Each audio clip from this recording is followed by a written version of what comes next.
Hello दोस्तों, स्वागत है आपका ADS Bihar board exam preparation channel पर। मैं आपका अपना आदिल भाई और आज मैं आपके लिए लेकर आ गया हूं Bihar board final exam maths के लिए 4 इंपॉर्टेंट क्वेश्चन। अब इस 4 इंपॉर्टेंट क्वेश्चन को बहुत ही अच्छे प्रकार से समझकर प्रैक्टिस करके ही एग्जाम में जाना, क्योंकि यहां से एक क्वेश्चन 3 मार्क्स में तुम्हें एग्जाम में आएंगे ही आएंगे। अब मैं बता दे रहा हूं तो आएगा ही आएगा। अब मैं अपने बारे में इंट्रोडक्शन नहीं दे रहा हूं, अगर दे दूंगा तो तुम्हें समझ में आ जाएगा कि जो क्वेश्चन मैं बता दूं वो एग्जाम में 100% तुम्हें नजर आ जाएगा। तो चलो बिना टाइम वेस्ट किए हुए डायरेक्ट हम लोग समझते हैं। तो हमारा ये 4 क्वेश्चन है वो संबंधित है त्रिभुज के क्षेत्रफल से। ठीक है, तो सबसे पहले हम लोग फॉर्मूला को अंडरस्टैंड करते हैं। देखो, ये मान लेते हैं कि हमारे पास एक त्रिभुज है, त्रिभुज के 3 शीर्ष है एबीसी और तीनों शीर्षों के निर्देशांक मान लेते हैं। मान लेते हैं कि त्रिभुज ए का शीर्ष ए जो है इसका निर्देशांक x1 y1 है, शीर्ष बी का निर्देशांक मान लेते हैं x2 y2 है और शीर्ष सी का निर्देशांक मान लेते हैं x3 y3। तो अब जो इस त्रिभुज का जो क्षेत्रफल होगा, जो एरिया ऑफ ट्राइंगल, इसको पढ़ते हैं एरिया ऑफ ट्राइंगल मतलब त्रिभुज का क्षेत्रफल, तो वो कैसे हमारा होगा। तो फॉर्मूला सेटअप समझ लो। ये फॉर्मूला तुम रट्टा मारोगे तो नहीं होगा, तुम्हें सेटअप ही समझना पड़ेगा। तो इस ट्राइंगल के एरिया का जो फॉर्मूला होगा वो होगा 1/2। सबसे पहले अपने को रखना 1/2 और फिर ये स्क्वायर ब्रैकेट ले लेना और सबसे पहले शीर्ष ए का x1 पकड़ना। क्या पकड़ना? शीर्ष ए का x1। तो यहां मैंने रख दिया x1 और इसके y को छोड़ दो, बचता है ये दोनों y। तो ब्रैकेट में इन दोनों y का अंतर यानी x1 ब्रैकेट इसके y को छोड़ो, इस दोनों y का अंतर y2 माइनस y3 प्लस बीच में लेना और फिर इस शीर्ष का x लो यानी कि x2 और फिर इसके y को छोड़ दो, ब्रैकेट में बचे y का अंतर यानी कि y3 माइनस y1। फिर आगे चलकर प्लस x3 लो, इस शीर्ष का x निर्देशांक लो और इसके y को छोड़ दो और ब्रैकेट में बचे y का अंतर यानी y1 माइनस y2। तो ये त्रिभुज के क्षेत्रफल का फॉर्मूला है। फॉर्मूला को रट्टा तुम नहीं मार सकते हो, इस फॉर्मूला को तुम्हें सेटअप करने आना चाहिए। कैसे? ओके दोस्तों, तो फॉर्मूला को अच्छे से समझने के बाद चलिए कुछ क्वेश्चंस बनाते हैं। सबसे पहला क्वेश्चन ये है, इसके अंदर हमें क्षेत्रफल निकालना है। क्वेश्चन ये कह रहा है कि उस त्रिभुज का क्षेत्रफल ज्ञात करें जिसके शीर्ष इतना इतना इतना है। यानी एक त्रिभुज है जिसके तीनों शीर्ष के निर्देशांक तुम्हें बता दिए गए, क्षेत्रफल निकालना, फॉर्मूला लिखना है, फॉर्मूला पे अच्छे से सेटअप करनी है और सॉल्व करनी है। चलो यहाँ पे मैं एक छोटा सा त्रिभुज बना लेता हूं जिस पर मैं शीर्ष के निर्देशांक को दिखाऊंगा। ए का जो शीर्ष है वो है 2,3, बी का जो शीर्ष है वो है -1,0 और सी का जो शीर्ष है वो है 2,-4। ये ए बी सी के शीर्ष के निर्देशांक बता दिए गए। चलो भाई फॉर्मूला लिखते हैं। एरिया ऑफ ट्राइंगल का जो फॉर्मूला है वो है 1/2 ब्रैकेट में, अब देखते रहना formula, x1 bracket y2 minus y3 plus क्या है x3 y3 minus y1 plus x2 y3 minus y1 plus x3 y1 minus y2। ये अपना हो गया त्रिभुज के क्षेत्रफल का फॉर्मूला। चलो सेटअप करते हैं। 1/2 x1, देखो यहाँ ये देख लो, यहाँ पे ऐसे मार्क कर देना x1 y1, इजी होगा, कभी भूलोगे नहीं। x2 y2 और यहाँ पर लिख लेना x3 y3, ऐसे मार्क कर लो, तुम्हें इस सारे की वैल्यू समझ में आ जाएगी।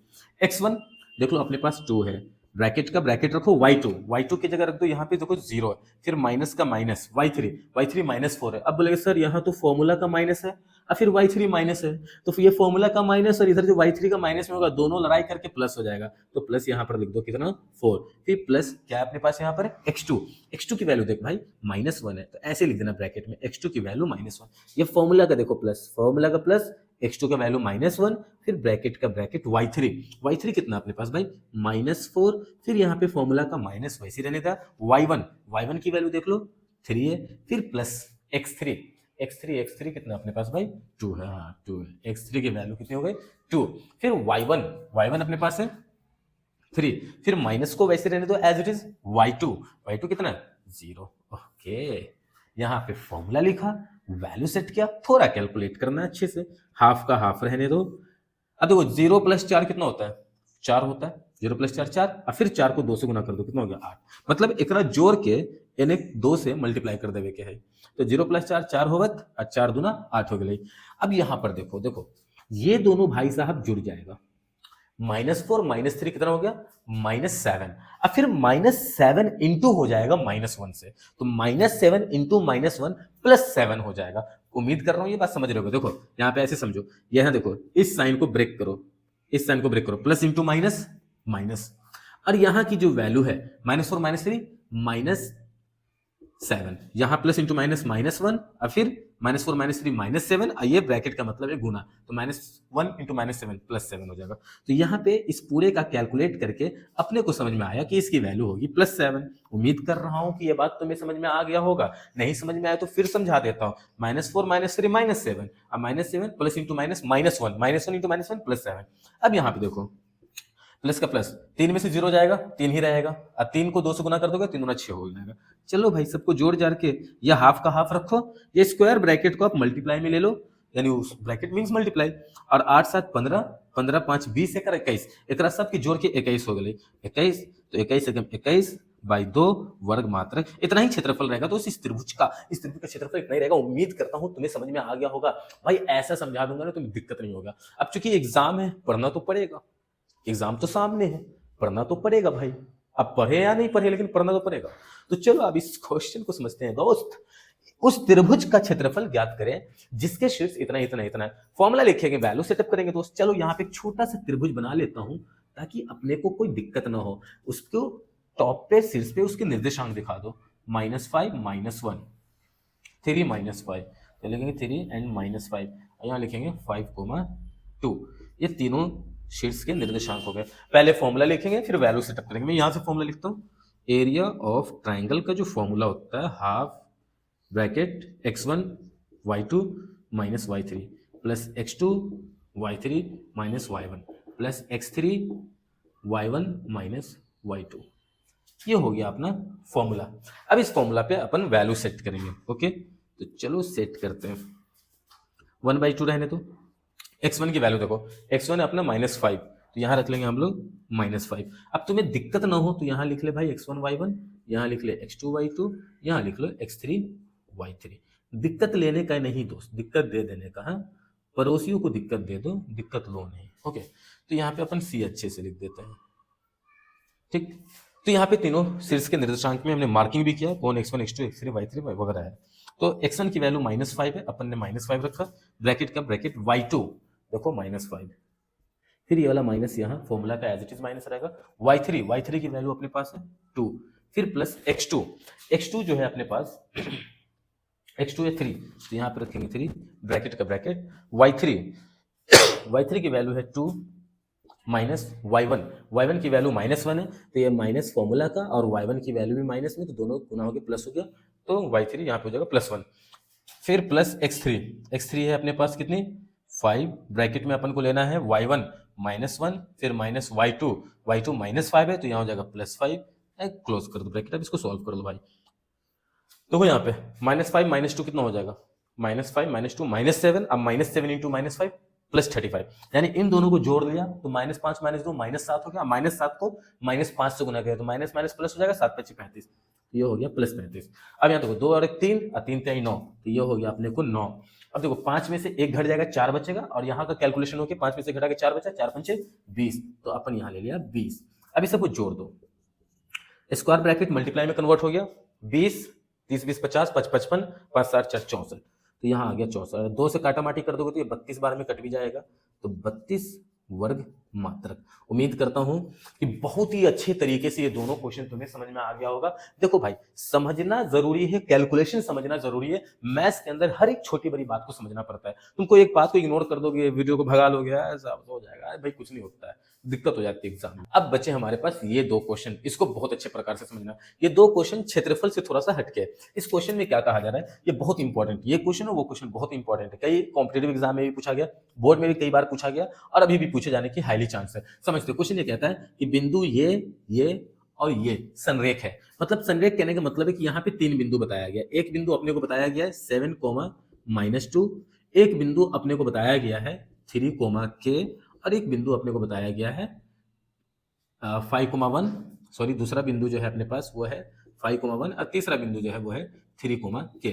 क्वेश्चन ये कहता है कि ये जो 3 बिंदु है संरेख है, मतलब ये तीनों बिंदु एक रेखाखंड पे है, ये तीनों बिंदु एक रेखाखंड पे है, तो k का मान क्या होगा। अब जाहिर सी बात है, संरेख बिंदु एक रेखाखंड पे होती है, तो यहां से संरेख बिंदु से तो त्रिभुज बनेगा ही नहीं, एक रेखाखंड पे है। त्रिभुज बनने के लिए तीनों असंरेख होना चाहिए, अलग अलग जगह पे होना चाहिए। ये एक ही रेखाखंड पे संरेख बिंदु है। इसका मतलब है कि इस कंडीशन में जब भी क्वेश्चन ये तुम्हें बोले कि 3 बिंदु संरेख है, तो उस कंडीशन में हम लोग लेकर चलेंगे area of triangle is equal 0। क्योंकि संरेख बिंदु से त्रिभुज बनेगा नहीं, तो उस कंडीशन में हम लोग क्या लेंगे, त्रिभुज का क्षेत्रफल बराबर 0। अब इसके नीचे त्रिभुज के क्षेत्रफल का सूत्र रख देंगे। त्रिभुज के क्षेत्रफल का सूत्र होता है 1/2 x1 y2 minus y3 plus x2 y3 minus y1 plus x3 y1 minus y2 और इज इक्वल में जैसे यहाँ पर बराबर में 0 वैसे यहाँ पर हम लोग बराबर में 0 ले लिया। अब क्या होगा, ये जो 2 डिवाइड में है इधर आएगा तो इनटू में हो जाएगा और 0 इंटू 2 0, मतलब ये इधर जाकर खत्म हो गया। अपने पास बचा सिर्फ ये सिस्टम। सो देयरफॉर अपने पास जो सिस्टम बचा वो लिखेंगे x1 y2 minus y3 plus x2 y3 minus y1 plus x3 y1 minus y2 is equal 0 वैसे रखेंगे। अब जब भी तुम्हें क्वेश्चन ये कहे कि 3 बिंदु संरेख है तो इतना करने की जरूरत बिल्कुल भी नहीं है। आप एग्जाम में इतना नहीं भी दिखाते तो चल सकता है, बस आप इस पर क्वेश्चन को सेट कर दे और k की मान निकालनी होगी, निकलेगी हमेशा। तो चलो समझते हैं। सबसे पहले यहाँ पर वैल्यू डालनी है, तो इसको मान लो x1 y1, इसको मान लो x2 y2 और इसको मान लो x3 y3। अब यहाँ पे x1 की वैल्यू हमें रखनी है। x1 की वैल्यू देख लो 7 है, ब्रैकेट में y2 की वैल्यू 1 है, माइनस y3 जिसकी वैल्यू k है, फिर प्लस बीच में आ गया, यहाँ स्क्वायर ब्रैकेट में वैसे ही ले लेता हूँ, प्लस का प्लस ले लिया। x2 देखो 5 है, इंटू में y3 that is k minus y1 that is -2, तो यहाँ हो जाएगा +2। फिर यहाँ पे अपने पास प्लस x3 है जिसकी वैल्यू है 3 इंटू y1 की वैल्यू अपने पास है -2, फिर माइनस y2 की वैल्यू अपने पास है 1। एज इट इज हमने सेटअप कर दिया और इज इक्वल में जैसे 0 वैसे लेकर चलेंगे। अब यहाँ पर क्या करो, मल्टीप्लाई करो, 7 1 7 हो जाएगा, -7 इंटू के 7 के, फिर यहाँ पे इंटू कर दो, प्लस 5 इंटू के 5 के प्लस 5 2 10 हो गया। फिर यहाँ पे देखो -2 -1 कितना हो गया, -3, और इस -3 को +3 से गुना करेंगे तो -9 हो जाएगा और इज इक्वल में जैसे 0 का 0 रहने दो। अब यहाँ पे क्या करो, सारे नंबर्स को एक साथ पहले कैलकुलेट करो। ये नंबर 7 10 और 9, तो देखो 10 7 17 हो गया, और 17 में से हम लोग क्या करेंगे 9 घटा देंगे, तो 17 में से 9 जाएगा तो कितना होगा 8 होगा, तो यहाँ पे 8 हो गया, ये दोनों जुड़ गया, उसमें से 9 घट गया। ओके, सो उसके बाद अपने को इन दोनों को काम करनी है, तो -7 + 5 कितना हो जाएगा -2, तो इन दोनों का काम करके बच्चा -2 के बराबर 0। अब क्या होगा, 8 बराबर हो जाएगा 2 के, -2 के उधर भेज दिया। अब ये 2 को डिवाइड में ले आते हैं, 8/2 इज इक्वल k, यहाँ काटा माटी हो जाएगा, इसका मतलब है कि k की वैल्यू हो गई 4, 2 चौके 8, k की वैल्यू 4।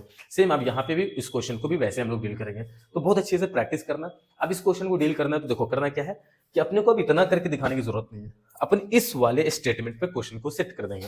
दैट इज मैं यहाँ पे डायरेक्ट स्टेटमेंट लिखता हूँ, ये तीनों बिंदु संरेख है, अपन डायरेक्ट लिखेंगे संरेख बिंदु, इसलिए x1 y2 minus y3 plus x2 y3 minus y1 plus x3 y1 minus y2 is equal में 0।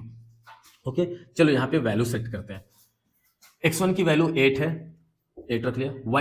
y2 की वैल्यू अपने पास है -4 माइनस y3 की अपने पास वैल्यू है -5, तो ये y2 के बाद जो फॉर्मूला का साइन है माइनस, और y3 की वैल्यू भी माइनस में, तो ये प्लस हो जाएगा 5 प्लस x2 की वैल्यू अपने पास k है, y3 की वैल्यू अपने पास -5 है, माइनस y1 की वैल्यू 1 है, प्लस x3 की वैल्यू अपने पास 2 है, ब्रैकेट में y1 की वैल्यू 1 है, माइनस y2 की वैल्यू -4, तो ये गुना हो जाएगा तो हो जाएगा +4। उम्मीद करता हूँ कि ये सेटअप अब समझ में आ रहा होगा। नाउ अब इसको सॉल्व कर लेते हैं। -5 -4, तो 5 में से 4 घट गया, कितना बचा 1, और 8 एकम 8, यानी इनको घटा दोगे तो 1 आ जाएगा, और 1 8 से गुना हो जाएगा तो 8 हो जाएगा। -5 माइनस से कितना हो गया -6, अब -6 को गुना से करेंगे तो कितना हो जाएगा -6 के हो जाएगा। अब तुम यहाँ पे नोटिस करो भाई, -5 इंटू -5 -1 जुड़ के हो गया -6 इंटू के -6 के। अब यहाँ पर देखो 4 और 1 कितना हो गया 5, अब 5 दूना 10 बराबर 0 वैसे ही। अब यहाँ पर देख लो ये दोनों नंबर जो है ये दोनों जुड़ जाएगा, 10 और 18 हो गया, -6 के बराबर 0। नाउ -6 के उधर भेज दो, तो 18 बराबर 6 के हो गया। अब 6 डिवाइड में ले आओ, 18/6 इज इक्वल k, काटा माटी कर दोगे 3 इज इक्वल k, यानी कि k की वैल्यू अपने को कितनी आ गई 3। ये दो क्वेश्चन को बड़ी हार्ड प्रैक्टिस करके एग्जाम में जाना, तो उस एग्जाम में रहता है। ओके, सो उम्मीद करता हूँ ये पूरा लेक्चर समझ में आ गया होगा। मिलते हैं अगले वीडियो के अंदर।